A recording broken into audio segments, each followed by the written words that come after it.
Oh, I'm gonna grab that See, remote. go live. Okay, and There we are. we're live. Yes, right on. Stoked. Here we So, go. so yeah. So what? So last week or 2 weeks ago, we were off by 3 hours. So now it's two. Is that what the Yeah, deal is? yeah, 2 hours. So when I told you 6:30, I was an hour early. Come on, let's go, Caesar. I'm ready. I'm sitting here. I'm loaded, ready to go. Yeah, I was surprised when you texted me. I'm ready. I say, hey, it's 5:30. He said 6:30. I was like, wait, what is going on here? Yeah, that totally blew it because we don't have that over here. So I have no idea. I'm actually trying to find the So we got live. Carter's kids watching right now. Oh, So, right on. We got, all right. That's and good. Vincent That's awesome. Sanctuary, Vincent Sanctuary. What is up, my dude? Yeah, Adam, how's it going? Good to see you. Stoked. All right, I I'm love gonna.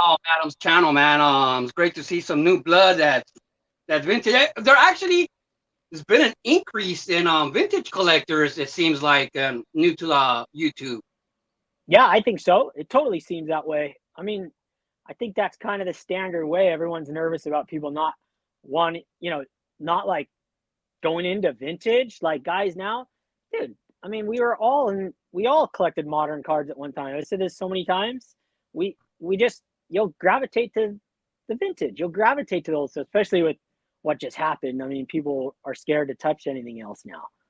But What's up, Red Machine, Joker 68 Comics? Wow, a lot of people are jumping on. I didn't even. let's see. So I don't advertise this. A lot of people will tell you they're going live. I don't advertise it, so everybody's just gonna get on. I don't know if they get a notification or they're just on and they see it. I don't know how it works for everybody else.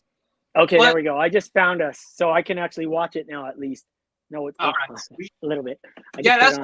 what Lou Rock does. He always has it like on his laptop or a computer, and we're on the phone. Yeah, that Yeah, makes I'm on sense. my phone, so Me too. I'm on the phone, but then I got it. There I am. There we are. Okay, cool. At least I could see what's going on. There you go. Light that thing up. what I was at. So you have the name Double D Vintage, right? Hmm. Just wanted to ask you like what your opinion is. Like the word vintage now, like I don't know the exact definition of vintage, but I remember when I was a kid collecting in the 80s, 70 cards to me were vintage. But I don't think we called them vintage back then. They were just old cards. You know what I mean? Yeah, I So don't know if the word vintage was out. Go ahead. yeah, I don't think so either. I don't remember ever hearing anybody call those cards vintage. They were just old cards, past players basically. But um, with so in that era, vintage or old cards to me were cards that were 10 years old. You know what I mean? But not so. Wouldn't you think that applies to kids now? Like if a kids, there's a Fox Crew cards. They're a family, and the kid Mateo, he's a little youngster. So to him, he says, cards before he was born are vintage. So like eight, Like a 8 years ago, Clayton 10 years, yeah, Kershaw. to him those are vintage. So it's hard to argue with him, right? So they are vintage to him. Yeah, it makes sense to me. I mean, I never really thought of it that way because, like, yeah, 2008, Clayton Kershaw, rookie. It's like, I guess it is vintage. I mean, so I think that to answer the question, it's like everyone's vintage story is going to be different, Yeah. See, and obviously, it's not vintage to us, so but Splendid Sport Cards, he has the same answer that I do. I always consider anything from 1980 and older to be vintage. I'm the exact same Okay, dates, and everything. why 1980. why is that your opinion? Why do you believe that? When I was a kid, going into Baseball Cards Plus, my local card shop, I couldn't buy packs. Anything that was like 1980 and prior were like the high dollar packs, were the stuff I couldn't get. I could find some 81s Donrusses, and that's why I love 81 Donruss. Um, and I opened some packs of that. They're like $3 packs back then. Like, save all your money for birthday cards and you buy one of those. But the 80 tops, I never saw it or I never was able to touch it. Meaning, obviously, I'm sure I saw it, but I couldn't afford it.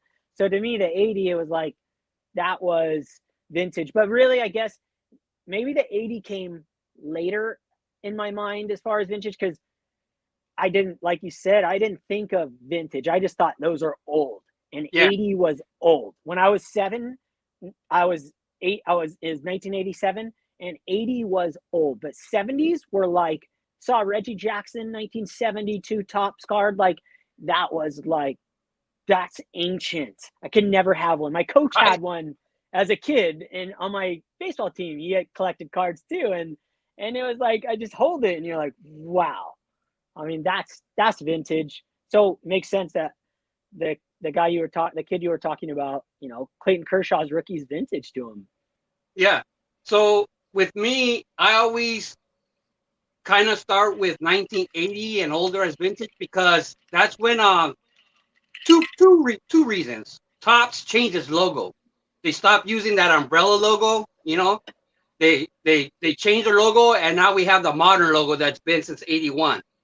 Never heard this before. I never realized that, and I stare at Yeah, so cards all day. that's why to me that's the change. So 80 to 81. Shoot, do you have an 80? Do you have an 80? I know what the 81. I have an 81 right here. Do you know what the 80 looks? I mean, I know what it looks like, but do you have one available handy? Yeah. I want to So see that. this is I when never they noticed the they use difference. that little generic Tops. Oh yeah, It's yeah, like yeah. a The circle baseball top. that said Tops in it. Yeah, That's the 81. yeah. Let me see the 80. That's so crazy. All these years, I didn't even The realize 80, that. the 80 didn't have a logo on the front. Oh yeah, you're It right. doesn't have a Okay. logo. So yeah, none of the old Topps cards had Topps logos on them. That's when they started 81. But the 79 had the umbrella logo. Oh yeah, you're right. Oh wow. Okay. So they switched it. So it was the umbrella logo to the other one. Yeah, so to me, so they changed the logo, but they changed it after 81 too. So, but Dude, getting rid of that. So to me, that's just why I connect with 80 as the last vintage card when Top stopped using the old logo. That that's it. and then 81, like I don't like to call it the junk wax era. I always call it the classic era of collecting.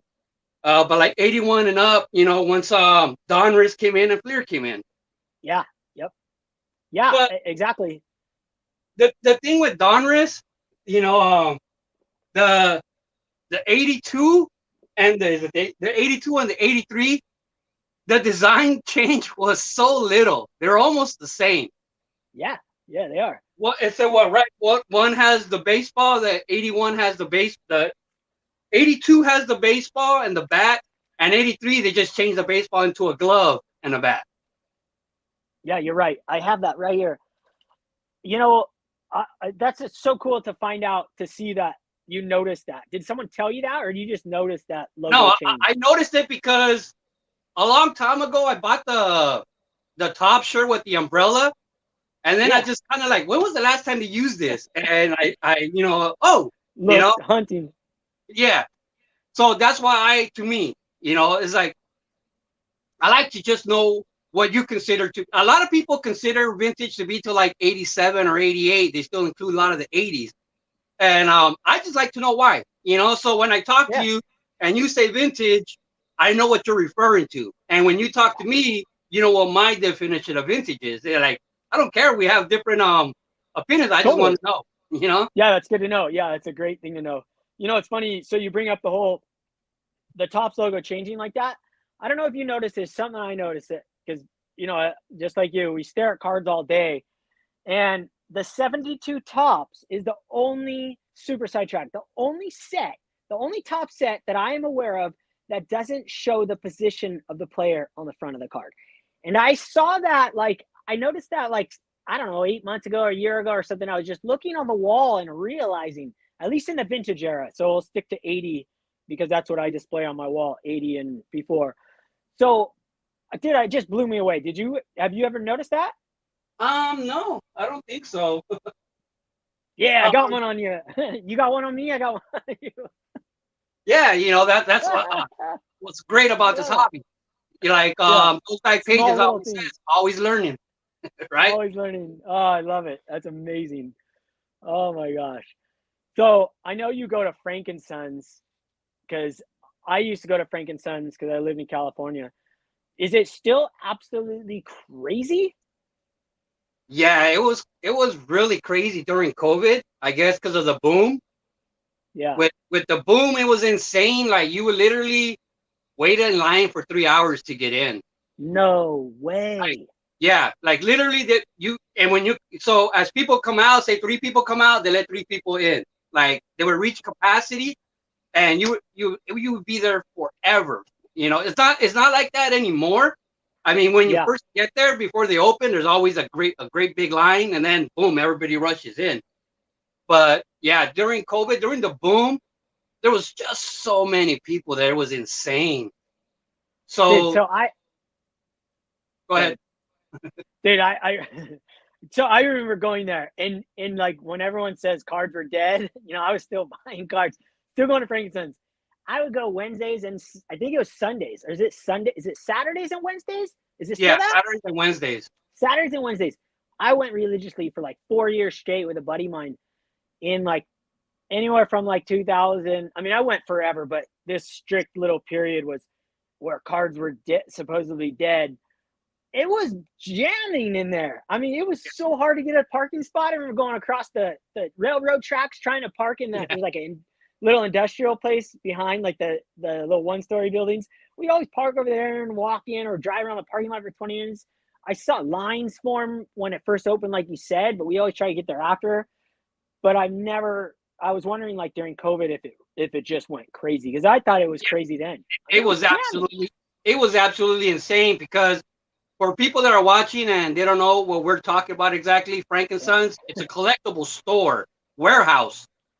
So not only do they sell baseball cards, they got Pokemon, they got Funko Pops, comic books, everything.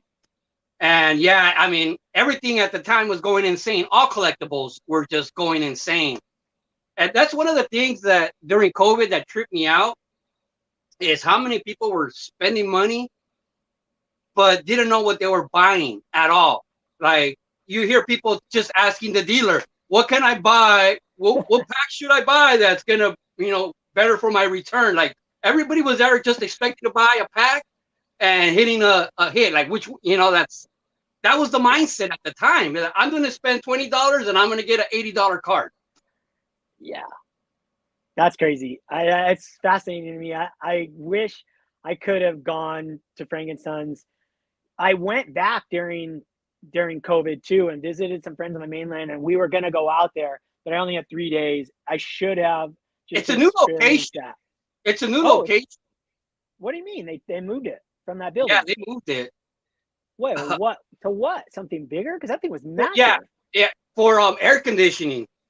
Oh, it was Yeah, yes. the old Frankenstein didn't have Oh, working AC, dude, it and was it like would a be hundred. hot Oh, in there.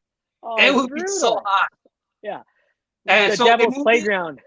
so they moved it to an old Sam's Club that went out of business, and it's at a Sam's Club, and I mean it's a lot bigger, and the parking lot is a lot bigger. When did they do that? Because I thought I just saw a video of you cruising around like Yeah, it was Frankenstein's like four same years parking ago. lot. It still has the same logo and the color. Oh, Uh, weird. the old actually the old Frankensteins. I used to work in that building like 30 years ago when it used to be the Vans warehouse, like the Van distribution center. Oh, wow. So yeah, they for the Van shoes, and I worked there for a while.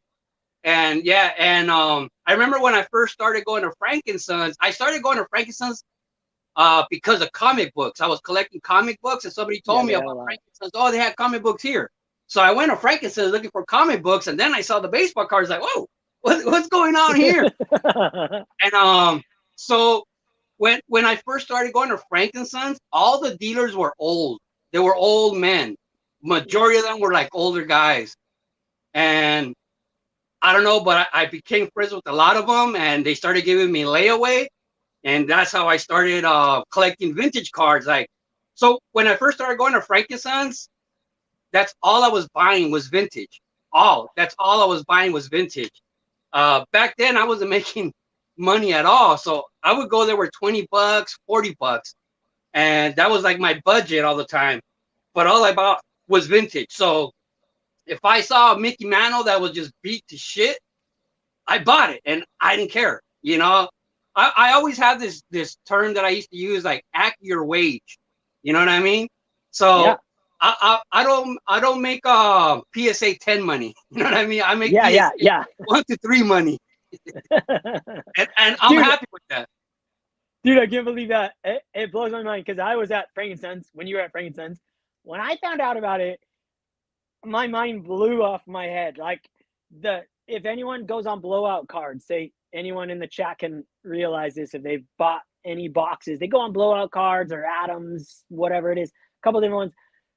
These guys had boxes for wholesale basically prices. And when I learned about that in high school, right out of high school, I was going there and we were buying boxes. I wouldn't talk to the vintage guys. I'd go and I'd look at their stuff, but they were grumpy old men. Like I was Yeah, they were. scared. They They were were. grumpy old men and they wouldn't talk to me. So I just bought all my vintage cards on eBay. And then I buy my boxes at Frankenstein's for half the price of my local card shop. I felt bad, but it's like, dude, it was like, I mean, me and my friend call it the devil's playground because we go in there with a lot of money and then we come out and we'd be on cloud nine for like 2 hours and then we like come crashing down. Yeah. Opening up. But if we would have bought vintage, it would have been a different story. But we were buying stuff to like pull Abraham Lincoln's pubic hair at the time, like trying to get the good stuff. All right. That people do Yeah. now. I mean, I that's what I'm saying. I got lucky because somehow I started winning them over. Because I would go there, say with $20, $40, and the first table I go to, I'm broke. I spend it all. Yeah. And I would still spend the rest of the day there. And I would go to all these people's tables and look at cards, and they didn't like it that I wasn't buying anything. You know what I mean? All these old men, they didn't like it. But I think after doing that for a year or two, they started to like me and talking to me, and saw my passion. Like, I wish I could buy. And then, I told them, what can we do layaway? And they're like, we don't do layaway. And I was like, please, little by little, I started convincing people to let me do layaway. You know what I mean? So I started doing it. That's how I got all my cards, man, all my vintage. Like, I can't afford to go and drop $200 on a card, but hey, let me give you $50 a check. You know what I mean? And if I don't, so now actually a lot of people actually do that now there. But I mean, it's sad to say, but a lot of those dealers have passed away. A lot of them, little by little, man. They were old. See, those but vintage guys were really old. Yeah, but see, that was a different era. You start knowing these people. You start knowing a lot of these older gentlemen, and a lot of them, like, their wives had already passed away, and they were alone, and they were doing that just because it's the only interaction. A lot of them weren't making money because they really didn't even want to sell their cards. They were overpriced them on purpose so they wouldn't sell them. They just wanted to meet other collectors, because it's only $50, a day to rent a table there. It's not that much. I didn't know that's it. Wow, I didn't know. Yeah, it's $50.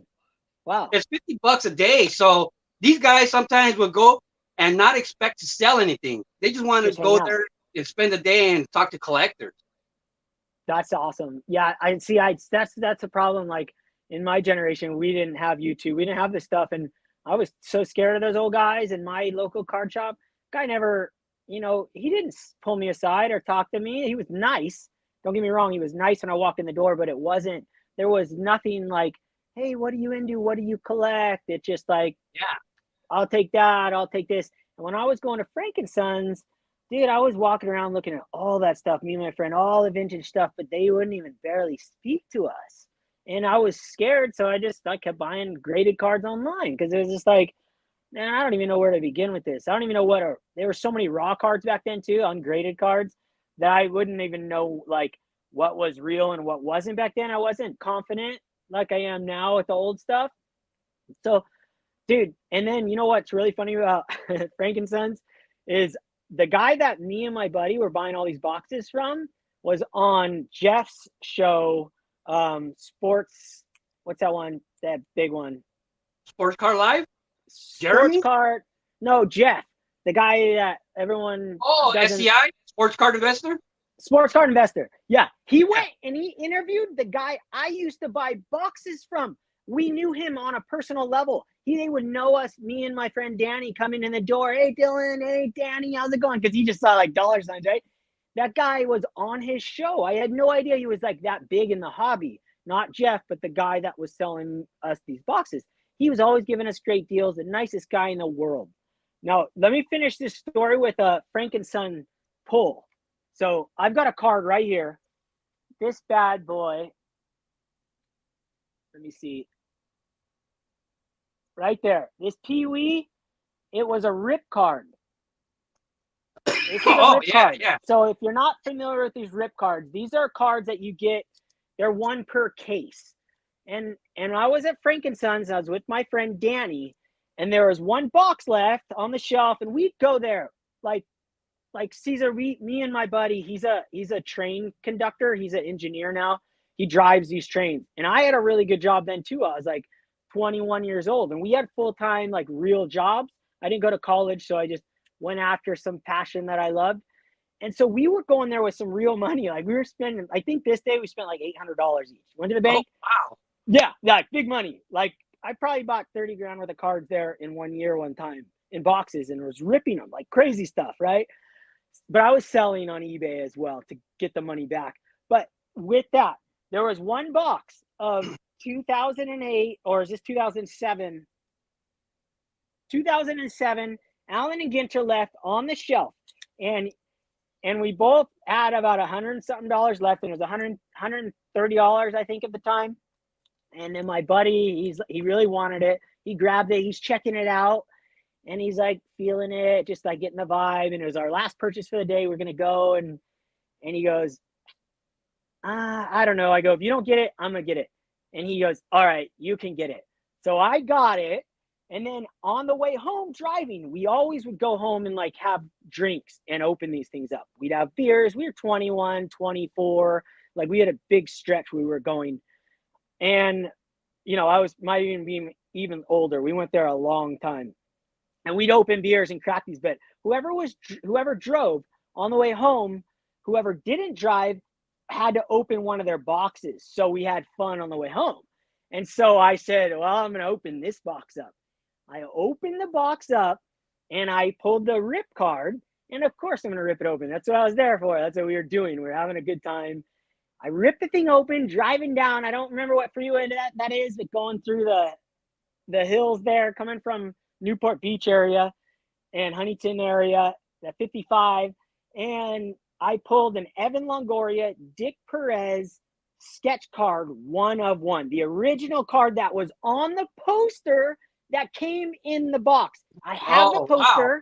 Yeah, and I have the poster, and I have it laminated. My wife laminated it like 2 years ago. It's in a box. I'll show it one time, but I pulled the actual card, and it was like the funnest experience for me and my friend. I'll never forget it, because it was like, you know, it was a box he passed on, and then he's driving, so I'm having a beer and cracking open wax, and we're going back, and I pull this, and we're like shaking and freaking out, because Evan Longoria was in 2007 or 8, whatever this was. I couldn't read the back. Was like, that was the card. I think it was 2008. It was like the God card, you know, like this is the card you wanted. And I pulled it. I sold it on eBay for $2,200, $1,800. Biggest pull ever out of my life. Yeah, it was super fun. Just the most funnest experience ever. And I'm so stoked that you know about Frank and Sons and just have the experience. I mean, I drove an hour. We drove an hour there, an hour back to go to that show twice. Yeah, I'm like 10 minutes away or less. Oh my gosh. Yeah, I had a bunch of YouTubers that came and we went. Yeah, I mean, that place, like I said, it had so many older people that they weren't into eBay yet. You know, they weren't into eBay or comps. They were still Beckett people. So I got a lot of cards for cheap. You know what I mean? So that's what I used to always say, like when I first got on YouTube, and I was buying all my vintage at Frank and Sons for like dirt cheap. And people are on eBay like, oh, the comp for this is this. This is about. I said, no, it's not. I could go to my car store and I buy it for like 3/4 of that price. You know, it's not that expensive. But that's the thing about eBay. It's like you're going by the person who paid the most. That's, you know, so. You know what I think people don't understand? Your LCS that you mention all the time, it's like the national. I mean, I've never been in the national. I actually might have been in the national in Anaheim in '92. I think I was there, but I was 12. I don't remember if it was the national or not. Yeah, it might have been the first one. I don't know, Yeah, but there was I only went. one in Anaheim. That was the first one. That's the Okay. interesting story about it because like the story about the sheets of Ken Griffey Jr. '89 Upper Deck. Yeah. Yeah. Yeah. Yep. That's where Blasted that out. every time that when people now bring that up, say like, yeah, there used to be sheets of Ken Griffey Jr. Upper Deck uncut, and every card was Ken Griffey Yeah. Jr. You know what I mean? So people are saying that's a lie, and name where did you ever see this? And there was a lot of people that answered that very first national in Anaheim because And the that's where. store is right here by Anaheim. Where Yeah. Upper Deck started. Yeah. And do you know how that came about? Like why there was Well, because I mean, this is what I heard. I watched Jack of all. I don't know. I watched some Netflix documentary or Prime documentary, and then Jack they of all trades. yeah, that's it. Yeah, it's so good. No way. That's insane. Where he That guy burns the from the cards at movie, I the met end. him at the National and he Yeah. signed his No poster. way. That's so Yeah. sick. That was such a good movie. Anyone who hasn't seen that in the live stream, you need to go and watch it. It's so good. And it was obvious stuff to, I feel like, us collectors. Like obviously anyways. So Upper Deck supposedly we're just printing full sheets of Ken Griffey Juniors and selling them on like Home Shopping Network, throwing them in the bundles. I mean, that's why I didn't have a Ken Griffey Jr. rookie card for about 15 years, because I sold them off back in the day because they were just everywhere, and I had only opened about 4 of those packs in my life, and I pulled 2, so I knew something was weird about it even as a kid. Yeah. So I wasn't like, it's not my favorite card ever. It's not even close. I know some people, it's such high on their Yeah. thing, but Yeah. they're You know what? everywhere, and they are everywhere. Yeah. But I yeah, just in bought one, '89, I so was chasing Greg Jeffries. yeah, Greg 89 tops, Greg Jeffries. I got a whole Yeah, box of that but right here. I should pull one out. you know, check this out. So I go to I'm at Frank and Sons, and there's this guy Bob. One of the dealers, his name was Bob. He never went back after the whole COVID thing. But this dude, all he would do is buy card collections from the newspaper, like from the Oh newspaper, my God. not anywhere online, just from the newspaper. So people that went to storage, they'd open a storage and have baseball cards, they don't know nothing about it. Mm-hmm. He was just buying massive collections. And I think he was selling to the owner of Fairfield because he would get like orders for 200,000 comments, 200,000 cards.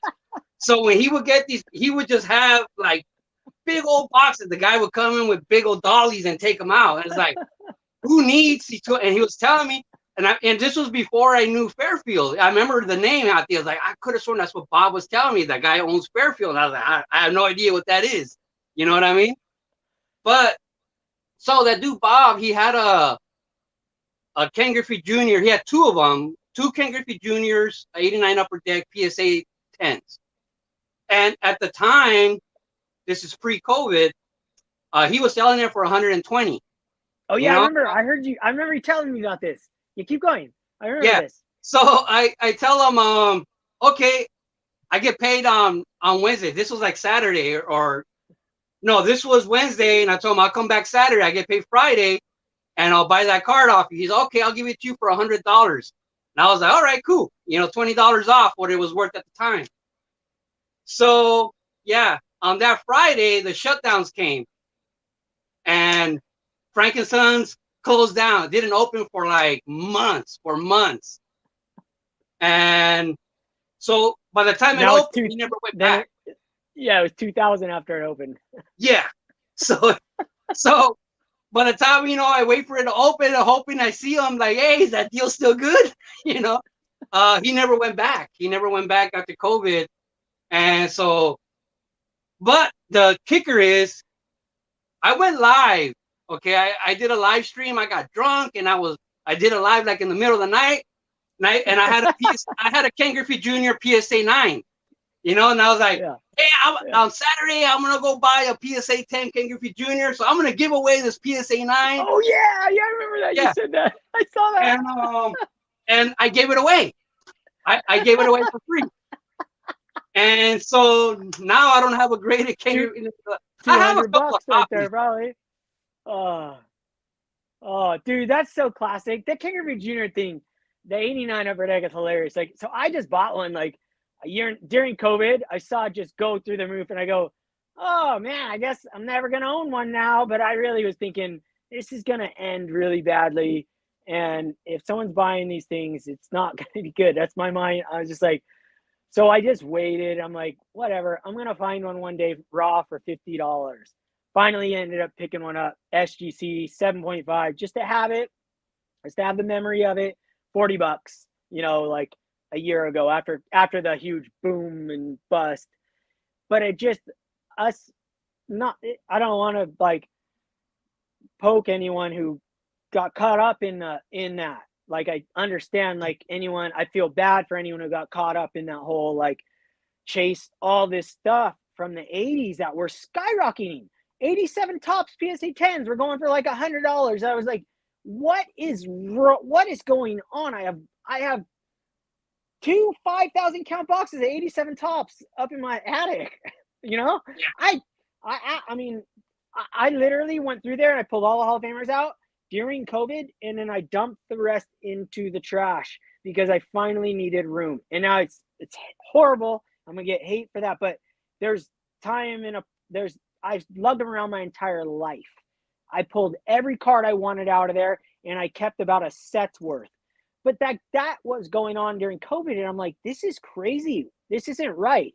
This isn't going to end well for a lot of people. But it was, yeah, it was like, yeah, Well, it was crazy. That was crazy, COVID. let me tell you kind of something that kind of relates to that. I had a friend on Instagram a few days ago. I think it was Monday. But anyways, he sent me a message, said he was gonna do a clip, some kind of music clip, and show comma cards. Cards that are worth over 1,000. He's like, Yeah. do you have it? How many cards do you have? I said, from the last thing that I knew, I said, I know I have three for sure. The 53 Mantle, and then I have a Beam Team Michael Jordan, and the Mike Trout 2010 Obach PSA 10. And the 53 man, and the other 53 man. You have two. Yeah. You have the Bowman and the tops. So yeah, I don't know. I didn't know that was a comma card, but anyways, but so I just checked those three.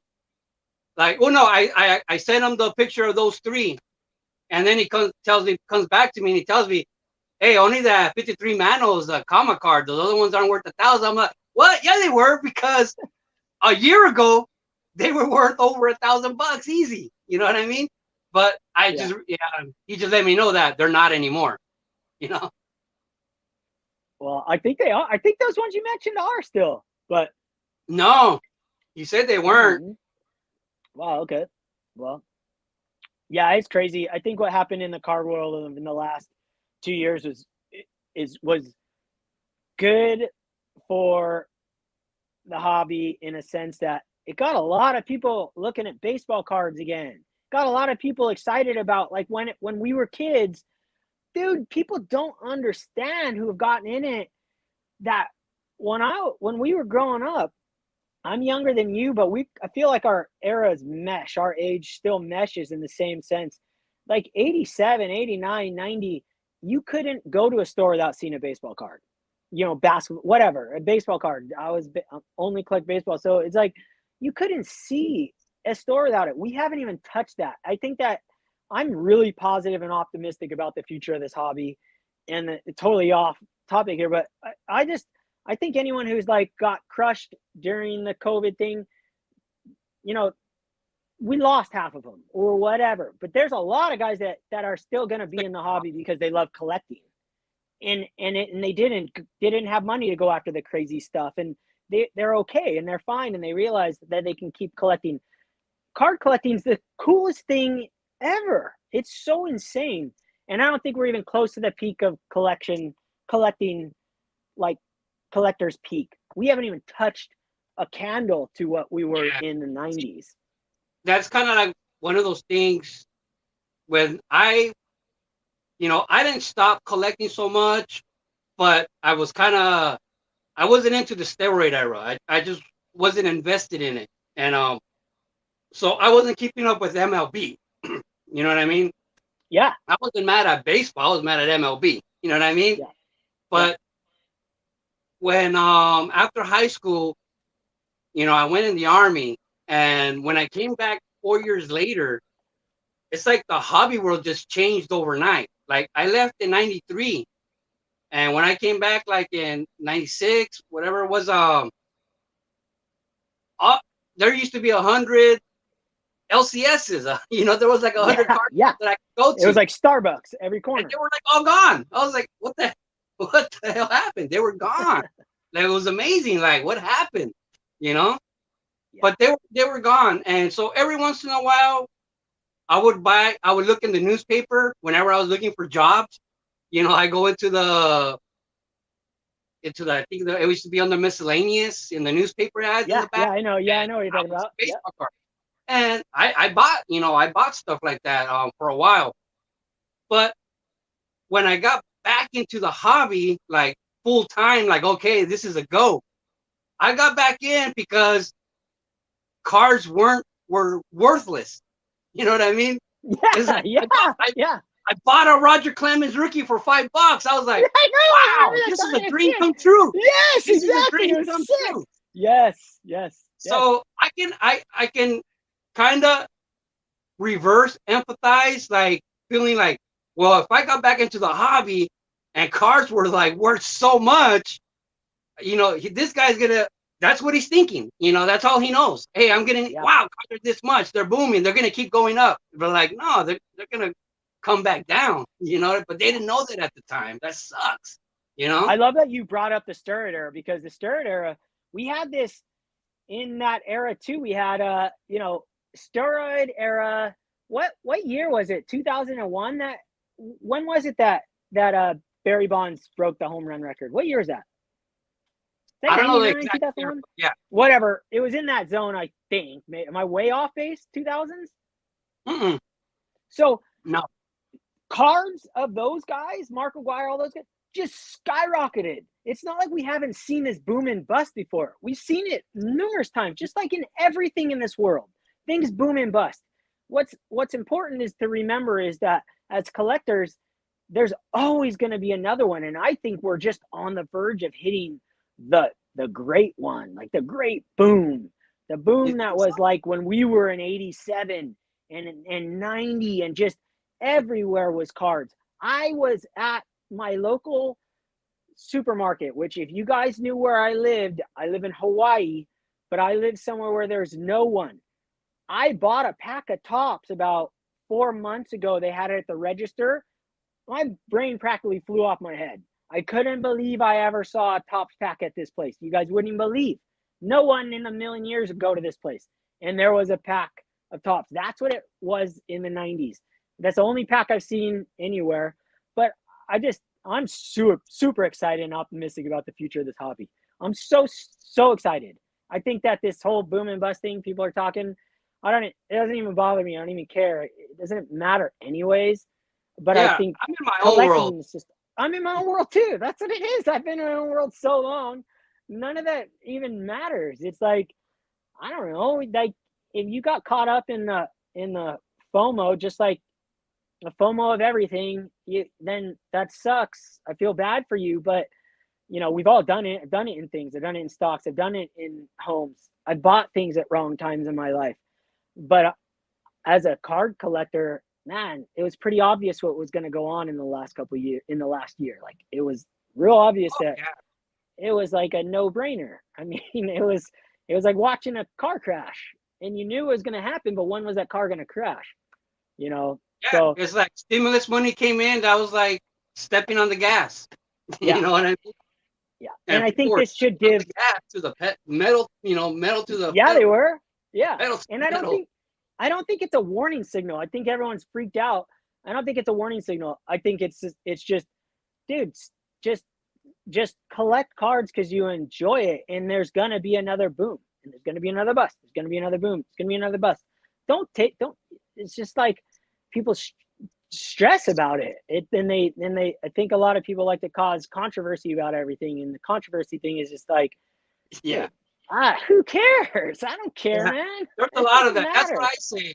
It's fun to That's talk what I about, say. but Yeah, I mean, there's a lot of, but hey, that's what's popular. I call yeah, them cheese yeah, channels, the gossip channels. yes, yeah, There's a lot of them, and I don't necessarily follow them, or I mean, I follow a lot of them. I don't know how I get subscribed to them. Sometimes it's like I'm subscribed to these people, well, when you know. someone subscribes to you, you kind of push the button back sometimes, right? So yeah, but I'm on a lot of, not a lot, but I'm on a few other, like say what are they called, like when you're in a chat with a bunch of other people on a whatever those Yes, are. chat room. I have no idea. Like Twitter Not, stuff. I not, don't not go on rooms, Twitter or but anything, like but on your phone, like where everybody, you send somebody a text and then 5 other people get it or whatever. okay. But Yeah, they're always talking about that. You know what I mean? So yeah, even though I don't watch them, I know about them because all the people in my little chat thing, or over here on this thing and this feed, they're all talking about it. You know what I mean? So I yeah, stay informed without actually yeah. like following them. Don't let it. The whole moral of this whole story, this conversation, don't get in your head. Like, do your own thing, stay on and Well, enjoy what you do. And to like, it's not fun to watch those videos and to see what other people think. I like watching investor video type things, but a lot of times I watch it because I like watching a train wreck. And it's like, like the gossip thing is like, dude, we know how to get views in this YouTube. I've only been on it for 7 months, but you know how to get views. You can put a headline and then you yeah, just gossip the whole time if you you could. want. Yeah, I mean, there's like secrets to it, right? You could go Yeah, look it up, and there's people who tell you how to get more views. It's yeah, clickbait title, yeah. make a goofy face, for a thumbnail. There's things you could do to it. Add some Yeah, flashy lettering or yeah, whatever. But if that's what you do, that's what you do. You know what I mean? yeah. That And I that's one. don't care. It's Yeah, fine. that's It's a one thing place I for think. that. Sometimes people feel like come across like that. Like, let's just say I'm not into PSA grade. I'm not into grading that much. Okay, I'm not into it. Mhm, mhm. But if you are, I don't care. Cool. Hey, I actually want to know about your PSA card. I want to know about your grading process. I don't do it, but I'm not against it. You know what I mean? I have my reason. Okay, talking about Frankenstein. Let Yes. me tell you why I'm not into grading. Okay, this is my, how would you call it? Like, this is my scar. With grading, why I don't do it. Yeah. But if this has never happened to you, I can see why, you're whatever. It's like, I don't care if you're into it. I'm just gonna tell you why the thing that changed my mind is I was in a Dodger group on Facebook. This is way before YouTube. This was a long time ago. And well, not that long ago, but when Yasiel Puig was a rookie, like his first year. But his name was already going around. He was like the hottest thing when he came out. And I'm in this Dodger group. And so we all go to Frankenson's on a day that PSA is there doing on site grading. And Yasiel Puig is signing. So my friends, they all get they pay to get 3 things signed. They go in there and they get their ball signed, a card, whatever. All of them get 3 things signed, and they're filming it. They go to the PSA table, the grader, and one of my friends, like his ball, the grader sees it, says like, "Oh no, this is fake." And where everybody's looking at each other like, wait, we literally just saw Yasiel signing. He's like, no, this one is fake. You're trying to fool me. And we're like, what? We're like, what? No, man. Like, so, okay, the story doesn't end there. So the next day, like, people, we're posting on our Facebook page about it, what happened to us.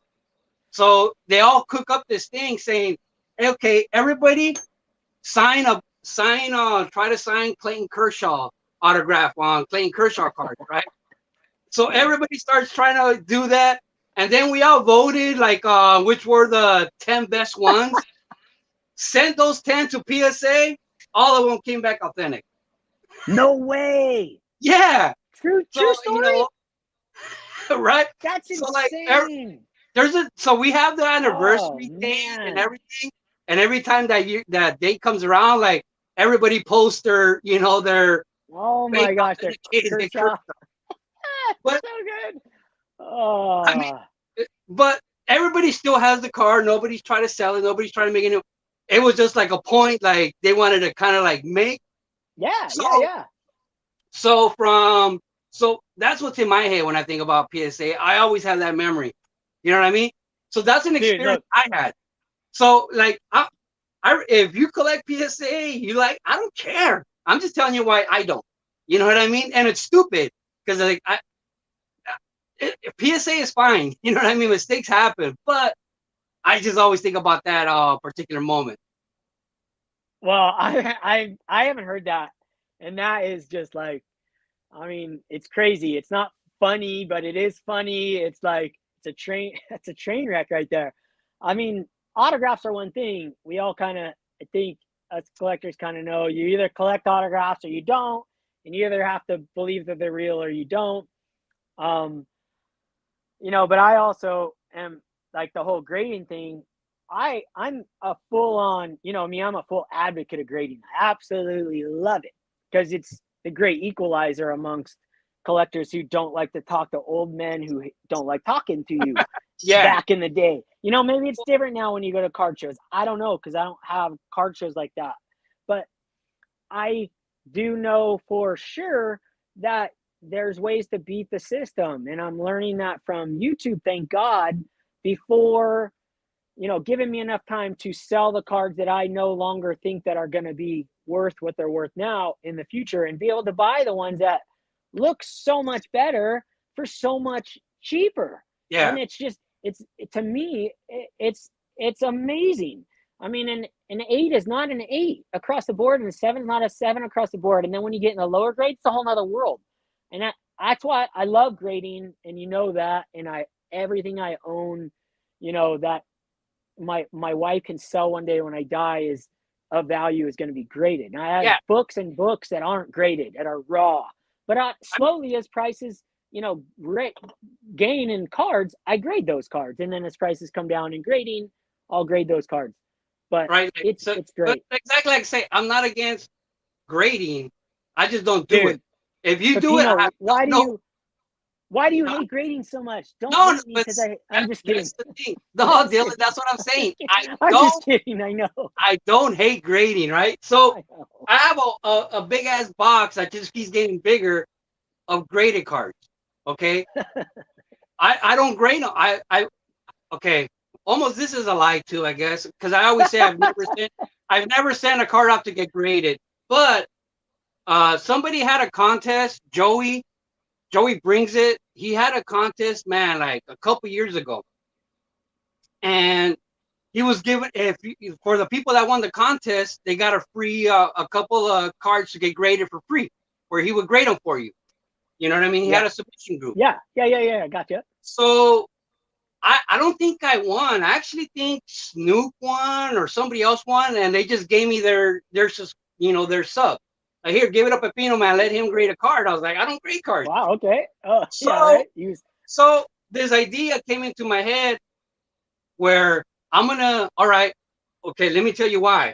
Because there was this dude at the time who had a Kobe Bryant, like, one of his grail cards, like chrome, whatever, but it was a PSA 1 because it was like in horrible shape. Like, I don't know what happened to it. How Like, do you even get a PSA 1 in a 1996 card? Yeah. and it got so like it got attacked by zombies, but it was a PSA 1.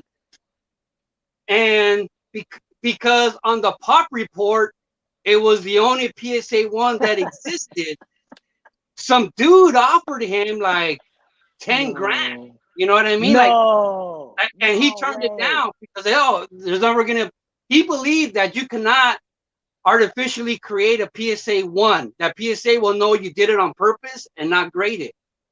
So when I saw that video of that dude, I asked my friends on Facebook, one of my groups, like, hey, how can you get a PSA 1? How is it possible? And they just said, make a pinhole.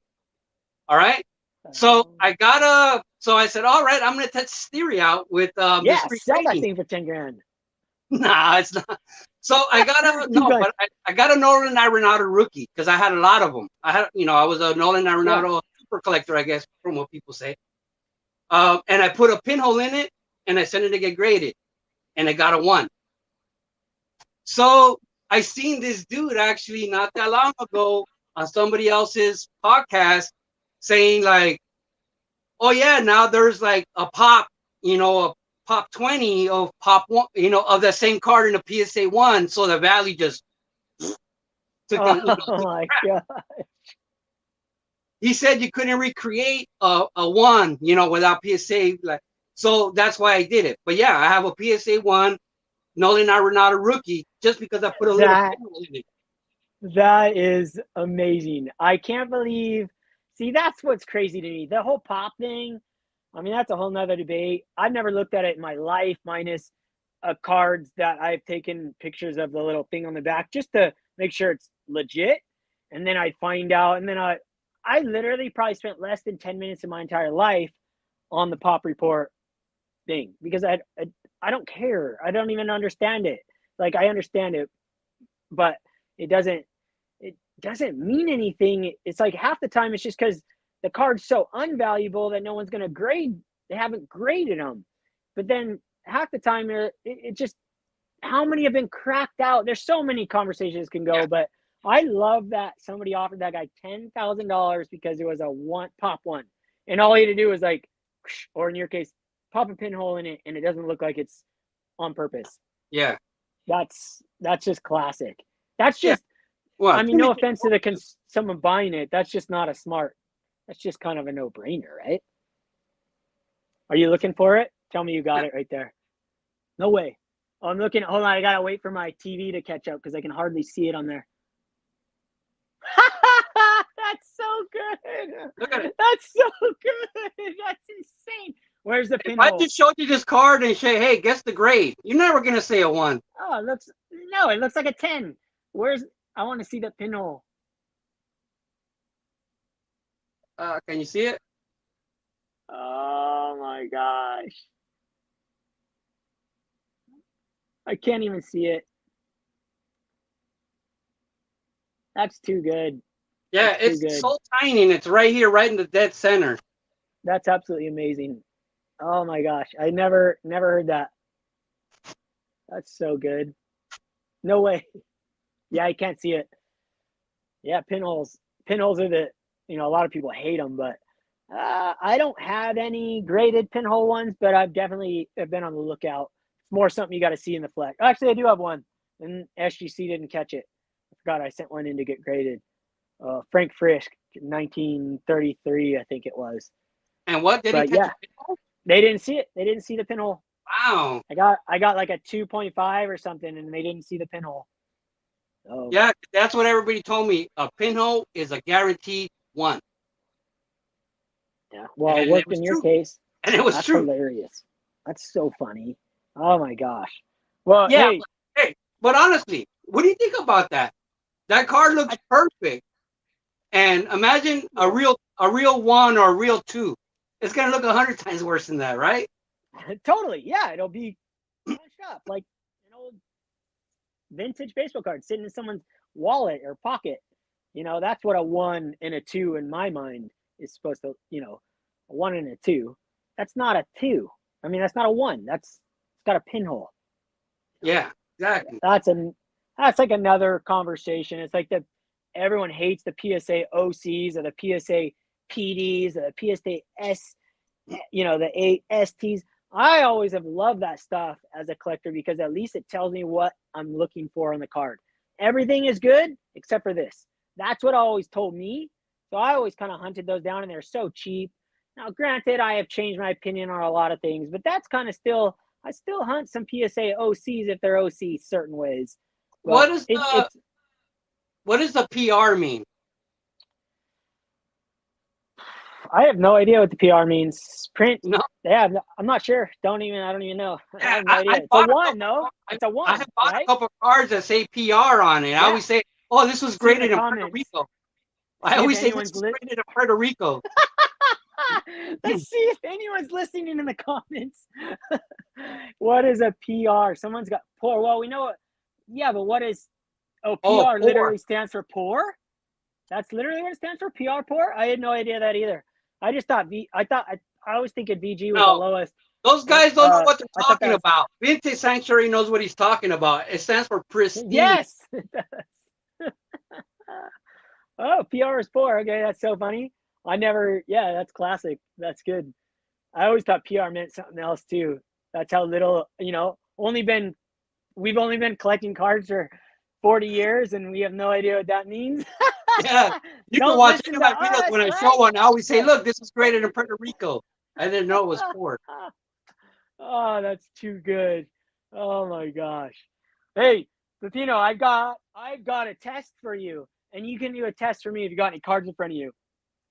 I'm gonna show you a card. I'm gonna see if you can guess what year and what it is. All right. Just like some of my favorite cards growing up as a kid. Okay, just like I just want to know if you like have seen these or not.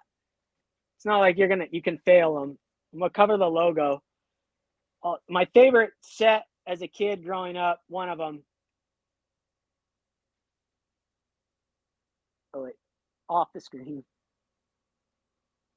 Oh man, those are like Saved by the Bell. I really don't know. Yes, Saved by the Bell. Yes. You don't know what this is. No. Oh man. Okay, so this is either. Is it a Well, box I'll show set? you one more. I'll show you one more. I'll give you another chance. It's another year. It's the year after. Oh, those are those the Sports Illustrated? No, these are the Upper Deck Fun Packs. Did you ever see Fun Packs before? Yes. 93, 93, 94. I can't read them right now, though. I'm pretty sure 93, 94. Fun Packs had the coolest stuff in them. They had these too. They had these scratch offs. And then they had holograms. They're game cards. You pop them open, you can play your buddies. I'm not popping this open because it's for sale. These are my eBay cards. But Fun Packs, man. They were just incredible cards. Super, super fun cards. 93, 94. Have you ever seen this one? The See, one of okay, one. You seen this one? that's a 101. One of one. Oh, that's the I made this card. did you? Well, it's a 93 Upper Deck, but I Yeah, exactly. Yeah. cut cut heads out of magazines and glue them on I on couldn't them. remember the player. I'm looking at the player like, who the Oh, it's so good. Reggie Sanders. Reggie Sanders. Uh Yeah, I got see, another. Yeah, those are that's so those fun. are the years where I say where I disappeared when I joined the service, like 93 through like Oh yeah. 96. Oh, was okay. What did you do when you were in the service? And thank you for serving. I appreciate that, of course. I was sergeant Tomorrow's major your day. driver and the colonel's driver. Okay. Probably one of the least exciting jobs, but most perks. Yeah. Well, you went in. I mean, that's awesome. That's cool. Did you enjoy yourself there, or Oh, one was of the it best tough? times of my life. One of the Really? best No times way. of my life. Big time. The discipline. Wow, that's really The- cool. It's not so much. It's everything. The discipline and the type of friends. You know what I mean? And the people you meet from all Yeah. other places. Because, like, say I grew up in LA in a bad neighborhood, so that's all I knew. You know what I mean? Yeah. And Yeah. my friends get into gangs, and then they can't do this. Like, that's all I knew. But like really, that opened my eyes to like, you know, the whole world. The It was, rest. it The was rest of the world. it was great.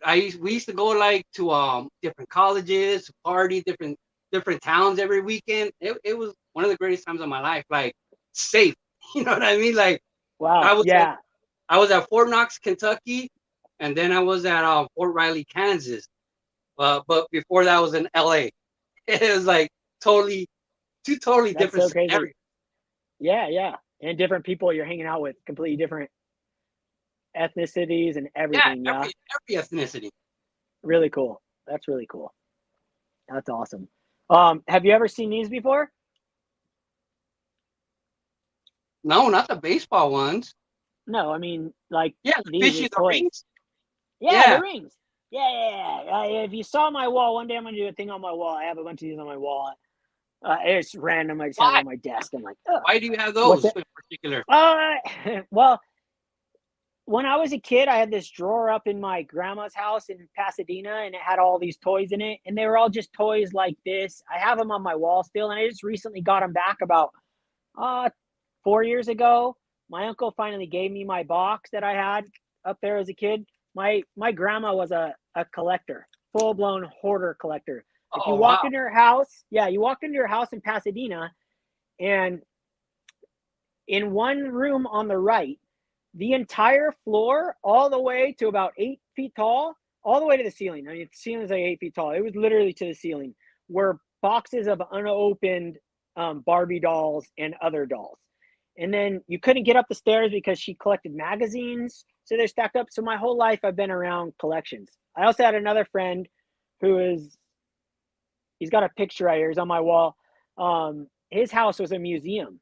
It wasn't, he just lived in a track home. I lived in a track home growing up in Huntington Beach, but his mom collected dolls and figures, and the entire house was filled with glass cases like at a card shop, but with figures. And so I grew up around collecting, and I've been embedded in this collecting world. Is there is there anything like in your life? Why did you start collecting? Like, what made you decide to collect? Like a lot of people say, it's got to be like some kind of hoarder gene. You know what I mean? Because to collect, you just attain things and attain and attain. You know what I mean? And that's what I've always done. Um, like, when if you apply for jobs, like every time you apply for a job, almost every company asks you if you have a hobby. And that's like one thing I remember my whole life. It's always been baseball cards, and nobody cared. You know what I mean? Nobody ever cared. Any job I ever applied for, like they didn't care. They never dug deep into it. But I mean, so baseball cards has always been on my life. But I've had so many hobbies. Like I told you, the RC card. Man, I and Mm-hmm. wow them. I have bobbleheads, like way over 100 bobbleheads. Um, Star Wars figures. I have a big trash bag just full of Star Wars figures that I've collected. Wow. Just I've collected. Okay, you ever heard the story of like how I think the first thing I ever really started collecting?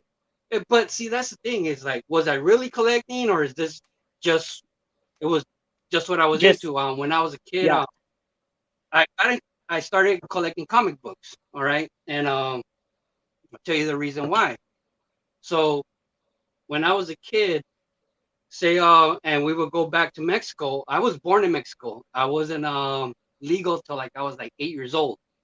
But we would still go back to Mexico for Easter, for Christmas, all the time.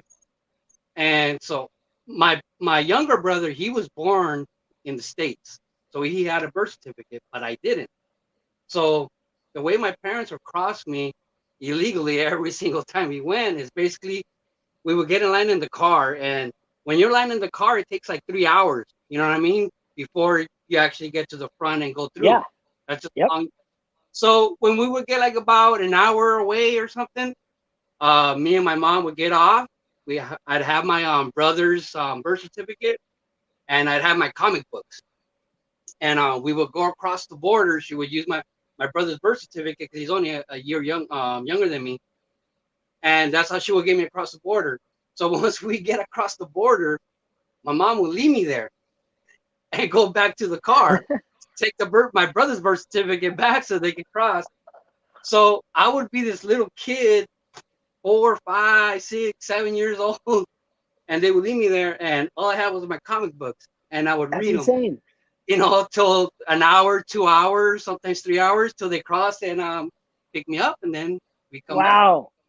That's a really, really cool story. Hey, is there bathroom breaks? Is there a way I can run to the bathroom? Oh Does yeah, everyone just hang I'm out? right with Can you. I go into the Narnia door behind me and go to the bathroom really Yeah, fast? man, it's all good. Drinking a beer. I gotta pee. Okay, I'm gonna put the headphones right here though, so you can keep everyone entertained. All right, I'm gonna go to the comments. Peeps, you want to know how I made the pinhole? With the pin. I have all these thumbnails. That's how I don't know if you can see, but that's how I have all my things on my wall. is with pins. So that's how I did it with thumb. What are they called? Thumb pins?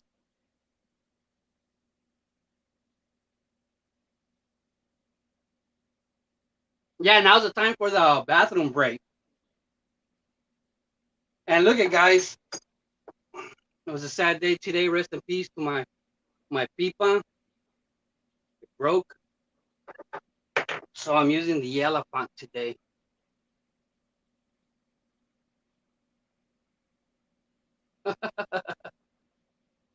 Wow, that's crazy. Yeah, man. Back then, like, you didn't think comic books were worth that much. So I give a big shout out to Bob Lewis because I had told that story a long time ago, and I mentioned that what was really popular to me back then was Archie. And I actually think I still have all those. So most of those magazines I remember were Archie, Spider-Man, some Superman, and the Hulk. But like as soon as I told that story, Bob Lewis sent me all these Archie comics. Look at that, Pep. Isn't that perfect? Perfect comic for me, dude. Pep. You know, so he sent me all these Archie magazines. So look at that. It's a daisy. So that meant a lot. And I always keep them right here. And I still look at them and I always remember like, wow, I thought that was pretty soft.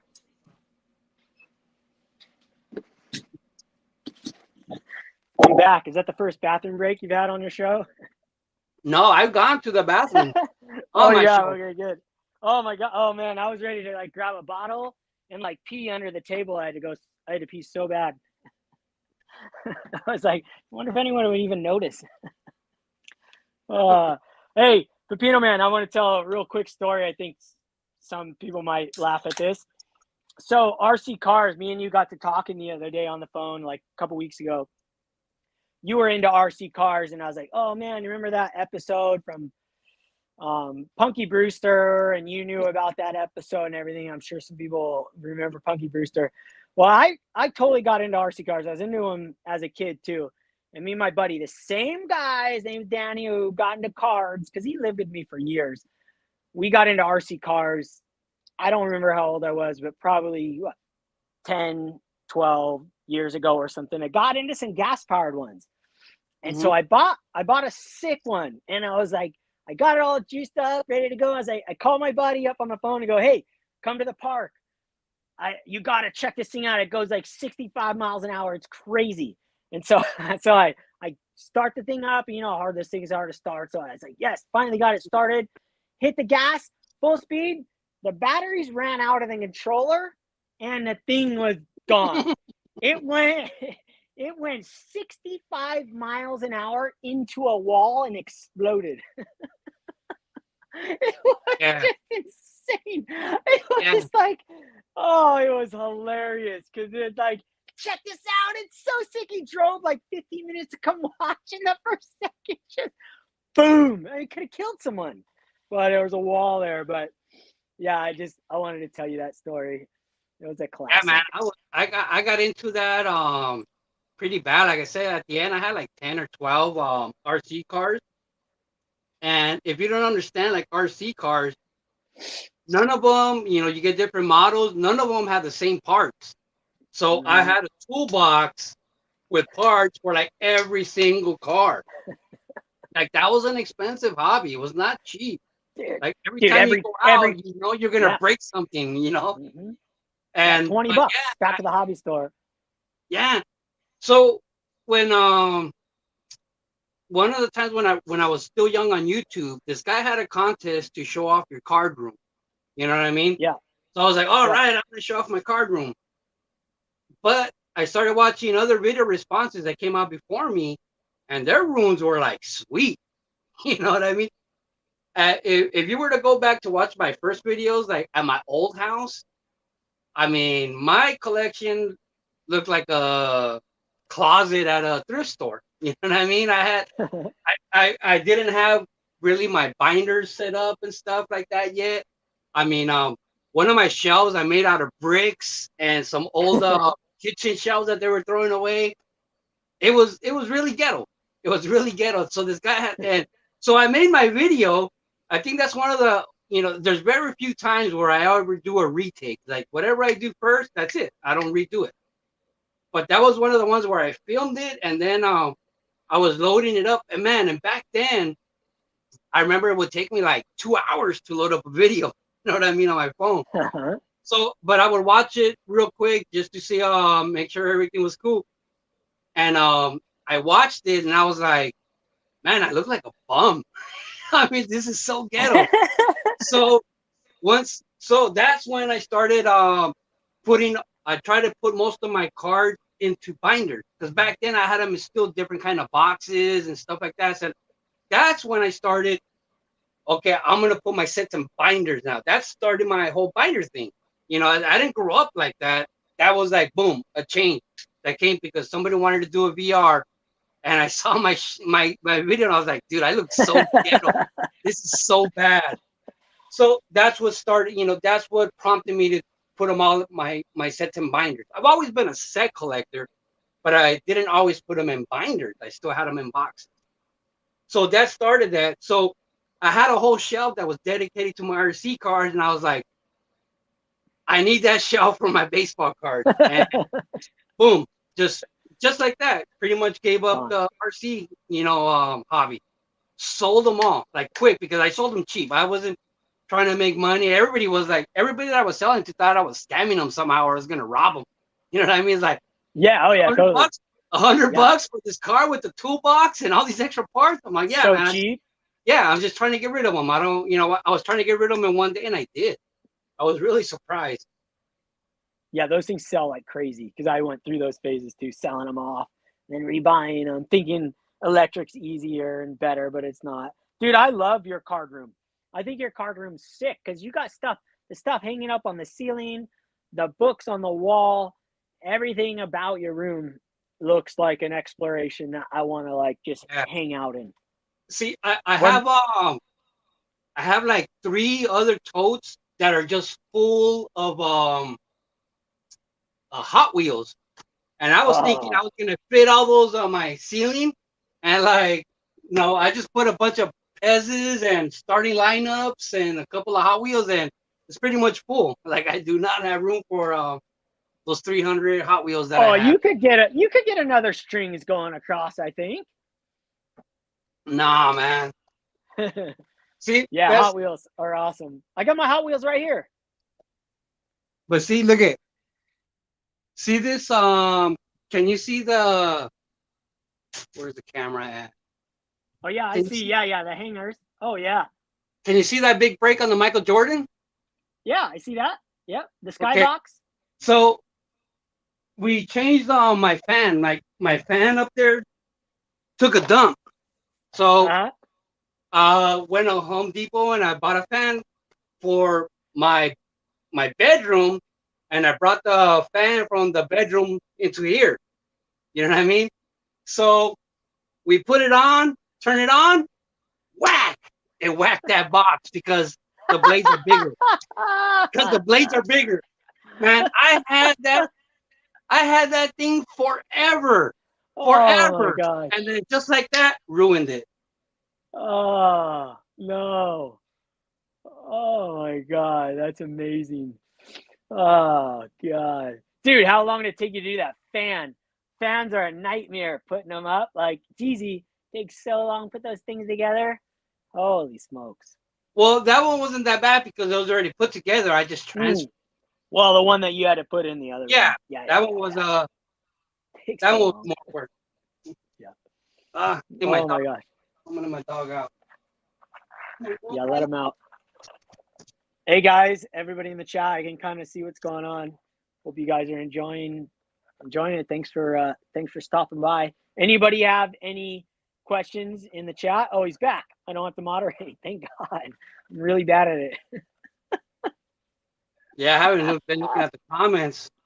I haven't. I've tried, but it's in my side angle. 1 Million Cups Project. I listen to this guy every single morning because he's every morning while I'm driving to work. I wish I was up early enough. I wanted to. I listened to some after plays of bows, but it's just too hard for me to do it. It's just way too early. I'm way different time frame. But I can't believe that he does that every single day. He does the same thing I do. He sells common cards and stuff. So I Yeah. really am. I think he does an incredible job with his stuff. It's amazing. I just wish I had more time to watch it for sure. There you go. What Yeah, shirt? I'm What shirt is lucky. that? What year is that? Topps pack. Which one? That one you got on your shirt. Oh, Your it's not shirt. like a real pack. It's more generic. Oh, it's more generic. Okay. I thought Yeah. maybe. It's just Okay. a Yeah. I guess it's baseball not. card theme, but it's not a particular year Yeah. I might have brand. seen that. Okay. You got to get some of these ones. The real ones. They're really soft. They're nice. They're airy. Do you Well, make those? Do you send those to get made? no. It's this company called Home Edge. Home Edge.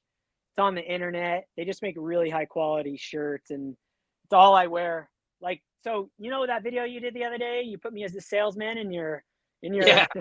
It's so good. You know, I do every Saturday and sometimes Sundays, and then sometimes Saturday afternoons. I set up a pop up shop of my wife's. So she has one in the morning, and I have one in the morning on Saturday. I set her up, and then I set myself up. So I actually am a salesman with her stuff, and I wear a baseball card shirt every single event. She finally let me. And this Bo Jackson 87 Tops, it I have my number one selling day was with wearing this. Everybody talks about it. I've gotten to a lot of conversations selling art, my wife's art, about baseball cards because I wear my baseball card shirt. So, and that's all because of YouTube. Full circle. I'm just letting the cat out of the bag. I'm letting what's inside of me come out finally. And like, I'm not ashamed. I was never ashamed, but everyone knew my whole life I was into baseball cards. You know, when I went, it's a weird, kind of a morbid story, but about 5 years ago or so, I went to a friend's funeral, and I was talking to somebody at the funeral, a friend from high school, and she asked me, she goes, you know, we've been friends our whole lives. She used to watch me play little league baseball. Her brother was on one of my teams, and so she had, the rumor was that I bought a house when I was younger out of high school because of baseball cards. And I was just like, what? This is insane. It was the craziest thing I ever heard. And I was like so stoked because I wasn't, to me, it made me realize that I wasn't that secretive of this whole collecting thing my whole life. I did it in high school. I did it in junior high. I did it in elementary school. But now with the YouTube community and this YouTube friendships that I made, just talking to you live right now, dude, you couldn't have paid me $1 million to do a live thing on anything else. Like, I have a Instagram, and I don't even, like, I've never shown my face on it, and it's a big Instagram, but I don't I'm scared. I get sweaty and I get nervous. But talking to you guys, talking to you, talking to other friends, I'm so myself, and I'm so just like, I just enjoy it. I just like, dude, cat's out of the bag. My wife's happy. Like, it's so great. It's been so Right? fun. So Isn't it? thank I you. mean, honestly, like, isn't it? Because let's say with me, I think pretty much my whole life, let's say I didn't really interact with other baseball card collectors. Let's just say, like, it seemed like when I was a kid, like everybody did it. Like almost everybody collected baseball cards. Everybody had some at least, but it wasn't like how it is now, where everybody's interacting. It wasn't so much that. So like I've never really had one person I connected with in particular that, that I could talk baseball cards to. It almost seemed like everybody collected baseball cards, but not everybody was informed on them. You know what I mean? Like they just bought them because it was the thing to do. I don't know. It's weird. Like everybody in my little league had baseball cards, but not Yep. everybody collected them. You know what I mean? That I was saying that the other day. On I don't know where, but that's one of the biggest memories that I had. Like it just happened at that time when they said this, and when I thought about it and I remembered it. But one of my friends, like he got into the gang, And this was like, I think, my freshman year in high school. So I don't know what, am I 15 years old or 14 years old? And so I tell him, hey, so what are you gonna do with baseball cards? I'm gonna throw them away. And I was like, hey, well, let me have them. He's like, yeah. So I brought a shoebox to his house and put all his cards. I remember he had them in a bag. He just had them like in a, in a bag. Like a So I went and I got them all. And I don't know how I didn't think about this before, like it wasn't in my head.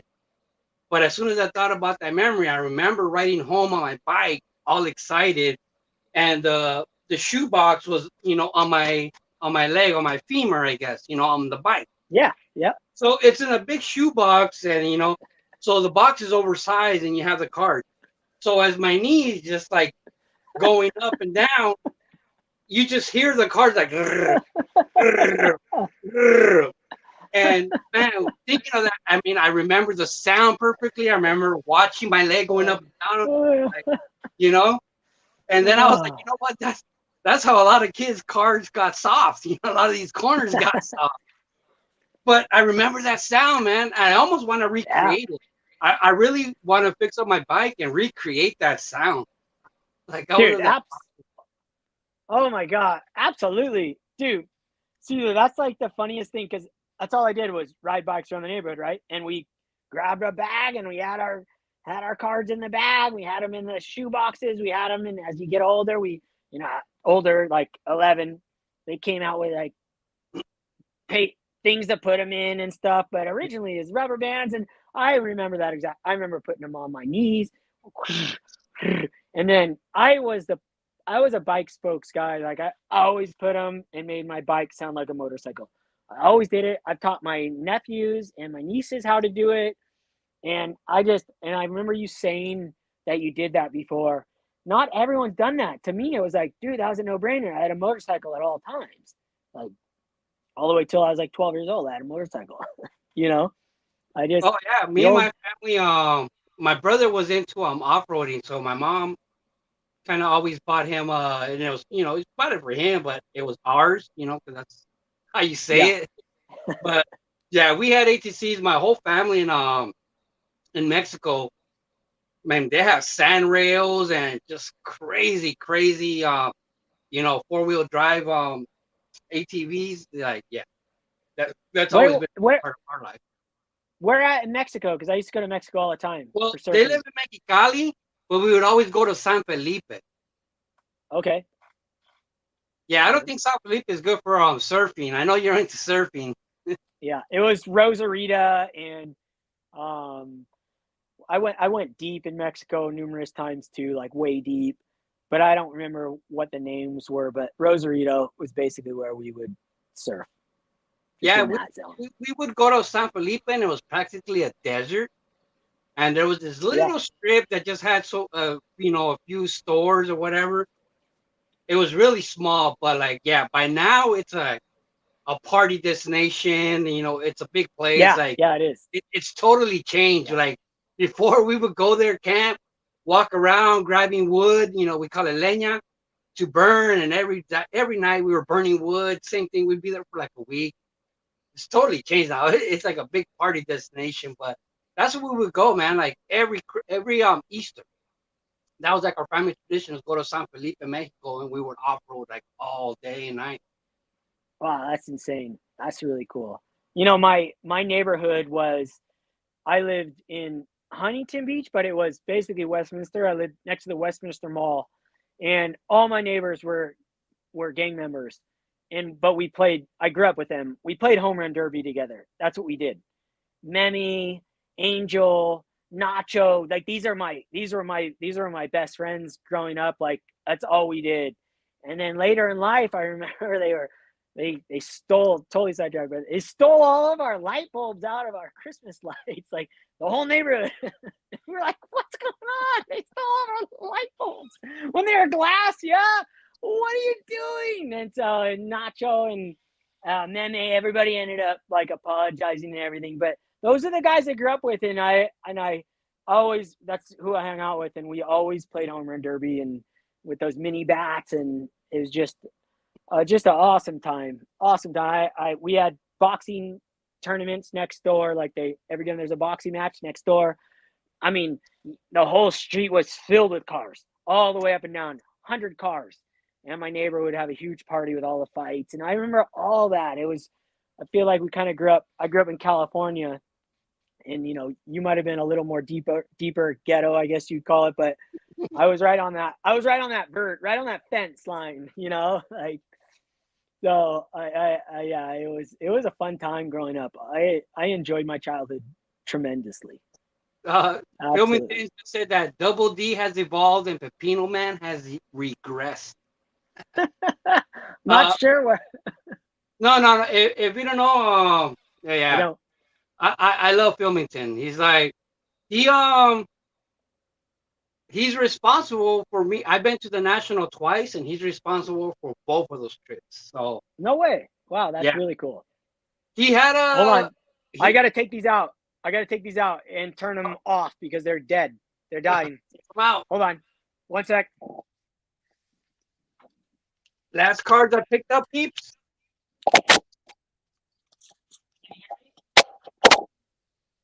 We're both getting up.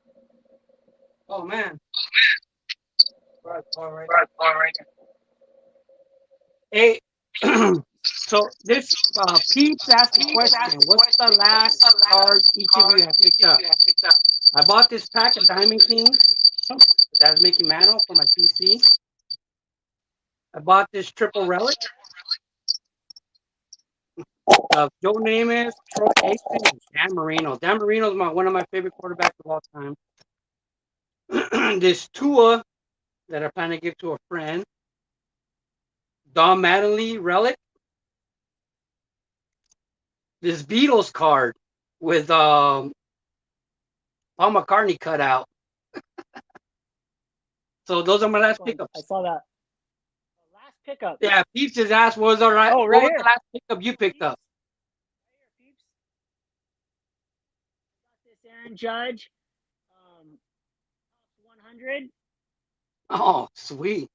Project card. Picked this up before he got the record. He was this guy, I don't remember what his name was, Daniel something, but he was an artist. Mike had him on a show, but I knew about him beforehand, but he didn't have cards yet, but now he's got cards. So, and I actually ended up getting the parallel version in the pack, which is cool. This is a bonus, numbered. Not that it's any different than the other one. I guess this one's more valuable. Yeah, I just got this. So I do have modern cards. So every once in a while I get sucked into the train. But hold on, I did pick up a couple more. Let's see. Let's get weird. What do you want to do? Let's get weird. We're ready to get weird. What are you talking about? What do you want? Let's see. I did get a couple more. I got this guy. I love these in-action cards. I got a couple in-actions. These are one of my favorite subsets of all time. I guess, is that what you call it? Subsets? Not sure. Yeah, they're not inserts. See, that's the thing. When it comes to like the vintage cards and 80s cards, I don't get that subset because it's just part of it's still in the numerization. Part of the set. Yeah, it's still part of the set. It's still in the numerization. Agreed. I don't get why. It's more like you're trying to adapt to modern cards, because in modern cards you have so many subsets, but they have a different numerization or lettering and stuff. But yeah, in the old days, it was part of the set, like, normal set. It's not like these are more rare. But you know what I did notice about this 72? It's so funny trying to find the screen. Is this Hank Aaron, I did not know, maybe it's the only one that actually has writing on the back. Whereas normally they're the puzzle piece. Oh. Yeah. And I was tripping. I have this card. I've had this card for years, but this one, nice centered graded one, which I did not have. Let me move this light closer.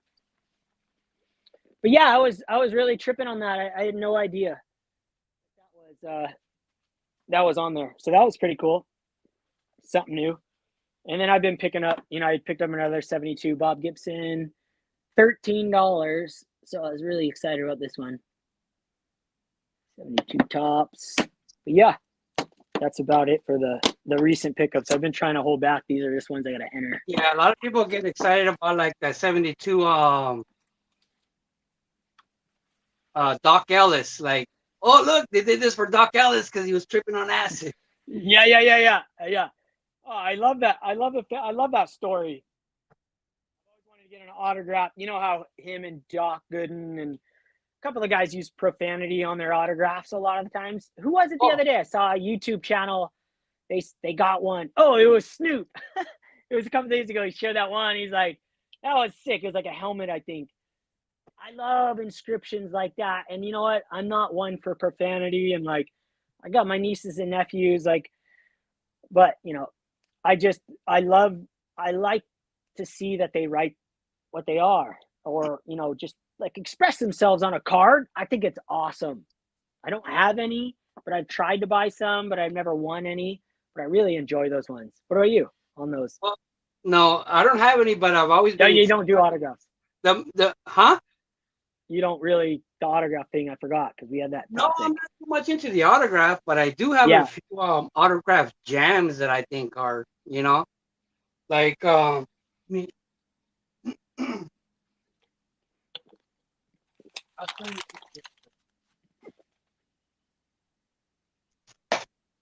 Like, so, like, let's say, Just showing ETR.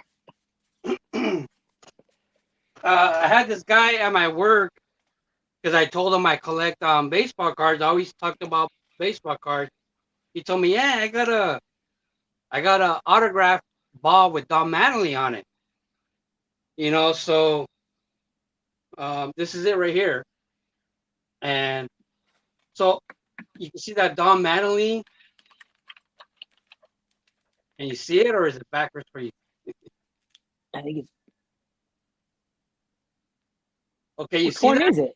Oh yeah. I see it. Small. Yeah. Yes. It's Okay. Really, you put it. So Okay. I went home and I looked at a facsimile Don Mattingly autograph, and it wasn't the same. So I was like, "Oh, that's fake. It's not the same autograph." But he wanted $20 for it. You know what I mean? And it's the Yankee Clippers minor league ball. All right, so it has like Stump, like a couple of big names on here. You know, So but it's legit. That's legit. That thing yeah, looks it like is it's been legit. played with too. Well, Wow. yeah. So, but I looked at the autograph, like a recent autograph, on a baseball card, and it didn't match. But he was my friend, so I was like, it's fake. But I'm still gonna give him the $20 because he needed gas. You know what I mean? So he was selling this for gas money for $20. You know what I mean? It does have a couple. There's Dave Righetti. Wow. So this is Wait, like. what year was it? What year was his rookie, Dave's? I remember that guy's name. Why do I remember his name? He was a really. Was he a Royals? Did he play for the Royals? Did he? I know he was. He was big with the Yankees. I just remember the name. Oh yeah, Yankees. Okay. Oh yeah, you're right. Yeah, it was the Yankees. Yeah, so that's that team is the Yankees minor league team. All right, the Clippers, and Stump is like one of their old coaches, and then. But anyways, I went home and I looked at one of my baseball cards with Don Mattingly that had a facsimile, and it wasn't the same. So I was like, oh, it's fake, but you know, whatever. I'm gonna give him $20 just for whatever, thinking this was fake. And it wasn't for like years later when I finally started an Instagram that I posted on there when I became part of a baseball group. I said, hey, look at this fake autograph that somebody tried to sell me, but oh well, it was only $20. They're like, no, that's his minor league signature. Everybody said, no, that's his minor league signature. He changed it, you know, like a couple years later. So I was like, oh, so it's legit. Everybody's like, yeah, that's legit. I was like, all right, sweet. You know what I mean? That's awesome. That's so cool. I wish I have a Nolan Ryan autograph ball. My wife, when we were moving and stuff, like it fell out of the case, and like she's like picking it up and playing with it, and I go, wait, that's my Nolan. You know, I like touching them. I I Yeah. don't collect the balls because I want to touch them. Like I have one on the wall. It's like been in the sun in my window as a kid for ages, and I hold it all the time. And then my wife threw it across the room, bounced across. Like it's in the glass now, but I want to grab it and like yes, it's so See, like, cool. okay, like I have this one right here. All right, and I would post videos of me playing catch with it, throwing it in the air as high as I Yes, can, and exactly. catching it. Yeah, that's And sick. people were pissed, like, and I No was like, oh, way. but like, that's really my only Sandy Koufax autograph. Oh, Sandy's on there. Wow. Yeah, so it has a couple of big names, Don Sutton, and Wow. there's Don Sutton right there if you can see it. So But how much more enjoyment do you get out of throwing a ball that he held? Because you couldn't have I signed that love it. without holding See, it. You know what I mean? that's the thing is like I love it. Like I think that's what it's meant for. But Yeah. man, you'll get so much hatred. You know what I mean? If you Yeah. post it and you show it. Yeah. But yeah, it has Maury Wills. It has a bunch of autographs on there. But it's Sandy Koufax. So like with me, I have one Mickey Mantle autograph. I have one Don Manning autograph. I have one Sandy Koufax autograph. I don't want another. Like I'm happy. That keeps me happy. It's like I don't have to look for this. And luckily, I got all this stuff before, like 20, 30 years ago, when it was dirt. Yeah. Yeah. Exactly. Right. Mm-hmm. I just saw a comment. Paige and Steenie Bean wanted to see what we thought about the studio cards. I love 93. Oh, I think I got one right here. Are you talking about the studio. credit card ones? I got 92. I got 92 studio. Oh, I actually have the whole collection. I didn't realize up in an album up there. I love studio cards. My favorites Yeah, as a man. kid. Those are great photography, just like the top stadium. Yeah. Yeah. I don't think I have the 93. I don't know that I remember seeing the 93. But yeah, that was a really cool set. Really cool.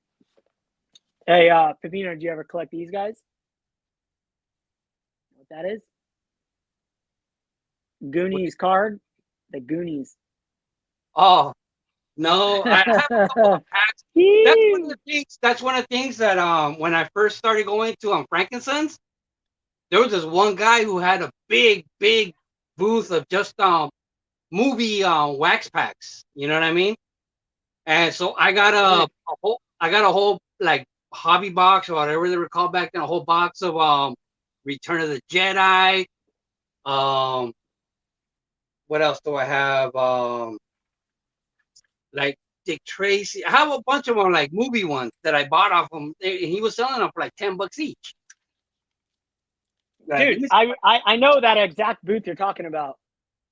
I know that booth. It's for John. 70s show. He's on there. Love 70s. I love the 70s. Dude, that booth, Pepino, man. That booth was all time. I remember that. Yeah, I'm not gonna get. But yeah, like I'm telling you, man. So I was buying all those packs, because he had them for so cheap. Like I was telling you, I have movie packs and all that. Oh yeah, you got a whole bag of them. Look at Cyndi Lauper. No way. But like, say 21 Jump Street. Oh wow! Look at that. Little Shop of Horrors. Little Shop of Horrors. Let me see that thing. Look at Mork and Mindy. Oh wow! I don't have that one. That thing's insane. But see, the thing is, most of these packs, I was buying them when they were like 25 cents or like 5 for $1. Yeah, I remember those times. The only reason I was buying them is to like I would buy if I was sending somebody a care package and I was sending them a really good card, like I would just put these packs, over them to protect the card and tape them. Yeah. That was like the only reason I was buying these. Dude, you gotta open them. Look at that. Saturday Night Fever. MASH. I got one in here. Look at Buck Rogers. Oh, the MASH. I don't have MASH either. I don't have the MASH one. I was gonna buy that MASH one. I saw that on eBay. Elvis. Oh, I don't remember those guys. What was that one? The book. What was that one? Elvis the Pelvis. Oh wow, I've seen those. I've seen those before. Yeah, but I gotta find those cases.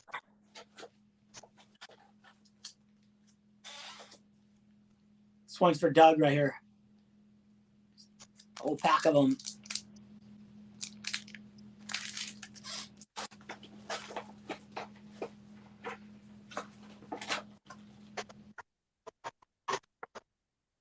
I'm making a mess. I'm not gonna find them. Dude, I'm making a mess over here too. I love it. Dude, I'm having so much fun on this. It's so fun. I'm just loving it. I can't believe anybody's actually watching. Gong show cards. Gong show cards. Hey, this is what you guys need. This is what you guys all came here to see. Because I haven't shown these off enough. This is what you wanted to see. I just knew it. I knew it. I knew you guys wanted to see these. This is the one right here. You cat lovers out there. That's me right here. I got doubles of that one, believe it or not. It's a good one right here. That's some fire right there.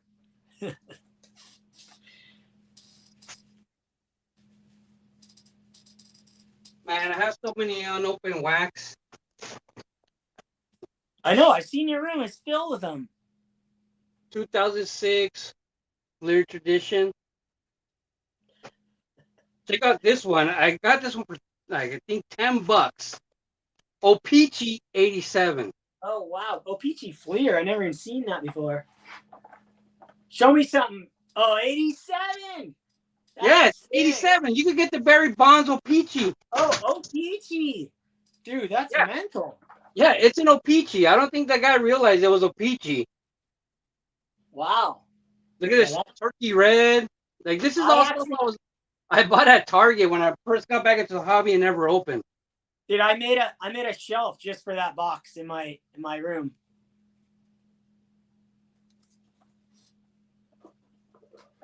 I've heard all kinds of stuff falling out of my closet. Yeah, what's your story? What's your story, Caesar? How come you don't sell anything? I just don't. I want to. Okay, just like the other thing where I say I never graded. I can't honestly say I've never sold anything, but the only cards I ever sold is if you heard on my video where I talked about Joe Ryan fan 30. His family needed money, so I sold like $500 worth of cards, but it all went to him. I didn't keep any of it. So I can't say that I've never sold any cards, but I never sold any cards for profit or for me. Well, how come? Is there any reason that you wouldn't want to sell something? And like, no, I would. Like I said that in my last video, or 2 videos ago.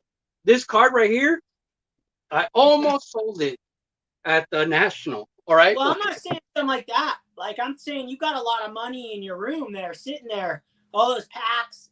Like people love that stuff, and if there's something, instead of like stressing, you can just sell some stuff and there's really no exact reason why I don't. I just don't. You know what I mean? Yeah, like I've had to sell stuff before, like if I came in a pinch, but I have other hobby stuff to sell that I don't have to touch my baseball cards. Well, that's cool then. That's cool. I get that. Like, there's a couple things I want to sell now because I need some money for my car. Yeah, well, that is car things are no fun. Yeah, so I got like a couple of old gloves, like these A2000s, man. These are some sick gloves. I'll probably try to sell that. What do you got the gloves for? You don't play anymore? No, not at all. I don't play anymore. I'm too old now. You just bought them just to have, or what? No, I've had them for a while, but they're still brand new. You know, they're Yeah, still newer. you ought to trade those in for some Mantle cards right there. Yeah, I need to complete my run of the Mantle playing days cards. Oh yeah, so like I was Yeah. thinking. Oh yeah. How many? You only need. Wait, I might have that one. You only need like 3, yeah.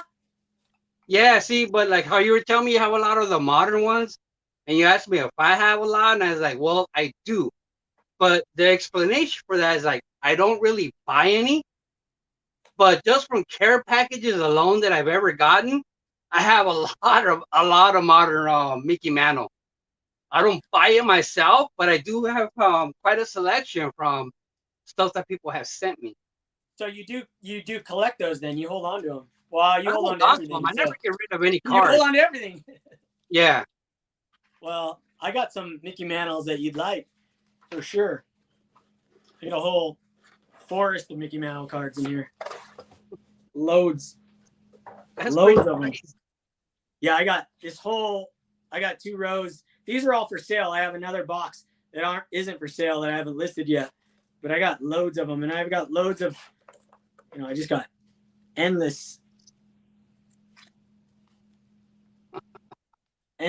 Mantle cards. I ought to. Was he pretty highly produced? Does he have a lot of aftercard? Oh, he has so many cards from Does the he? 90s, from the 96 until even 90 like 2 until till now. It's ridiculous. Like Like, dude, so many cards. um, Thousands and thousands. Every set has Mickey Mantle cards in them. like, have you ever heard my Reggie Jackson story when I met him? No, I haven't. I love Reggie Jackson. All right. So let's just say, Keep talking. I'm gonna listen. I'm gonna grab something. Keep going. all right, I wasn't a big fan of Reggie Jackson growing up, because I remember an interview with Tommy Lasorda where he just was pissed that people were asking him about Reggie Jackson's performance because in the World Series, Reggie Jackson hit 3 home runs on 3 pitches. On the first pitch, 3 at bat. Boom, boom, boom, Yeah. whatever.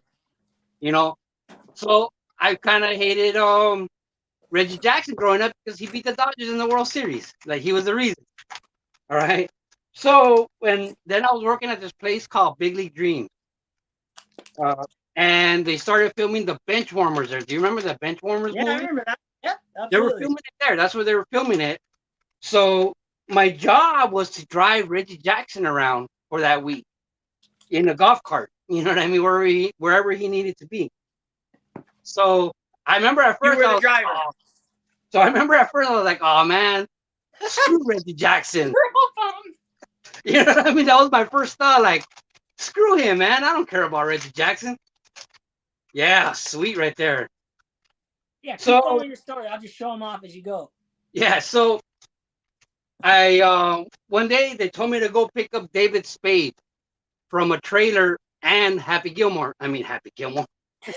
Adam Sandler, right? So I go pick them up in the trailer, drive them to. This was like the only day that Adam Sandler was there. He was not there any other day during the filming. But he goes over there, and I drive him to Reggie Jackson, and we're all talking in a big group. And Reggie Jackson just signed like a brand new deal with Under Armour. This is when Under Armour was brand new, the whole brand. Yeah. And they first came out with that material where it's supposed to keep cool or whatever. And Yeah, I remember that stuff. Yeah, I remember we're in a group talking, and Reggie Jackson is telling like Adam Sandler and David Spade, yeah, look at this new material right here. It keeps cool because they were complaining that it was hot. And he was like, oh, I'm cool. It's not bothering me. I got this new Under Armour. This is what the material is for. And they're like, and Adam Sandler and like David Spade were like, oh, screw you. It's fucking hot. I don't care what you say. Like that, that shirt is keeping you cool. And Reggie Jackson grabs my hand, and puts it on his stomach. And he's like, how does that feel right there? He's like, how does that feel? And I'm like, yeah, it feels cool. Like, it's not hot. He's like, yeah, see? And he's, so anyways, after that, like the next day, I'm driving Reggie Jackson around, man, and we're talking. I told him, yeah, I collect baseball. baseball cards and this and that. He's all, oh yeah, he's all, bring me a card and I'll sign it for you. And back then I was like, no, that's defaces a card. That was the mentality I had back then. Like, no, you can't sign a baseball card. It defaces the card. It's like it makes the value go low. So he's all, okay, well, just bring me a ball. And I was like, oh man, I don't have a baseball right now this time. So the next day, let me see, I think I have it in here, readily available. Let me see. Oh, right here. He gave me this card right here. So that was the first time. That's like a 101 right there. That was the first time. Never seen that in my life. That I ever heard like baseball cards come signed already in a pack. Yeah. So that was the first time I ever heard of it. I was like, what? I never heard of this. And he was like, yeah, and he gave this to me. Wow. So that's like that 95? What year is that? I actually seen the back of that before. I don't know what year the card is. 94, yeah?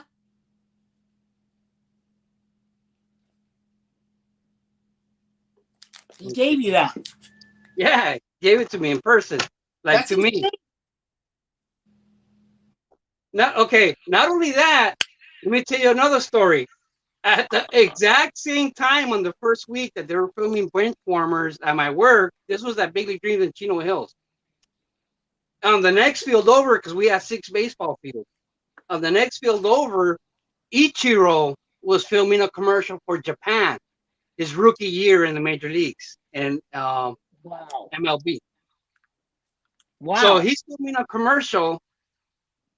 And they have a scoreboard going all across the field. That's 100 innings. Instead of 10, it's 100 innings. And that was the whole basis of the commercial, that he's going to run across the scoreboard showing 100 innings and make the game-winning catch. So he has a translator guy in this and that. And they told us, whatever you do, don't ask him for autographs. Like leave him alone. Yeah. Yeah. Well, one of my friends that worked with me, one of the workers went over there. He got his autograph. And he's like, oh, man, he's totally cool with it, dude. Go get his autograph. I was like, wow, man, I don't have a baseball. But we worked at a sports complex. So I had a batting cage ball, a volleyball, a soccer ball, a softball, a golf ball. Like I had everything else except for a baseball. And I took it to him, like just saying, like, whatever you want to sign, like sign things, he's going to pick one. He signed every single one of them. Wow. And he thought it was funny as hell. And he signed everything for me and gave it. Dude, that just makes me so happy because I love Reggie Jackson. I love his No. This was Ichiro. Oh, Ichiro did that. Yeah. Oh, Ichiro. The second part was Ichiro. No way. Wow, he signed like 15 different sports balls for me. No way. But then guess what? So one day I'm working at Dodger Stadium and and then I'm on my way home. It was Father's Day. I remember it was Father's Day. So we were having a party at my house for Father's Day, like a barbecue. So when I get there, they found the sack that I had all those balls in, and they used it to play baseball in my backyard, and all those balls were gone. Like all the balls are gone. No way. You know what? It's worth it. It's worth it for the story right there. Oh yeah, doesn't bother me. Worth it for the story. Yeah, exactly. It's because the value doesn't matter. Like you have something like that, it's not like it's that valuable, right? Having something like that, it's just the story that matters. So it's even better that they just got blasted. And I remember like his autograph was crazy. He has a crazy autograph. It's just like what the hell? Well, because he's probably doesn't, I don't know how good he is at his cursive, English. Is that what you call it? I guess that's what you call it. Oh, so good. So good. Dude, Pepino, this has been really fun. I didn't even realize there's people, there's people in here. It's been fun hanging out. It's been a blast. All right. Man, this is cool. Dude, we definitely have another day. But yeah. We definitely have a kindred connection in the collecting world because we're both really weird. All right, man. So it's been fun talking to you. We'll do this again. All right, everybody, love the hobby, man. Just keep collecting baseball cards forever, ese. Ciao. Anything you want to Ciao. say, Dylan? Dude, Peace. thanks, Stefano. You're the man. I had an absolute blast. I got the jitters out of me live, so I can do another live. I don't care what I sound like. It is what it is. I'm just me. So thanks, Pino. Thanks, Caesar. It was just a pleasure. Absolute pleasure. So I'm glad to Sweet. have a new friend. So Thank you, thanks, man. brother. Glad I have a new You friend. Late. shut the ciao. Ciao.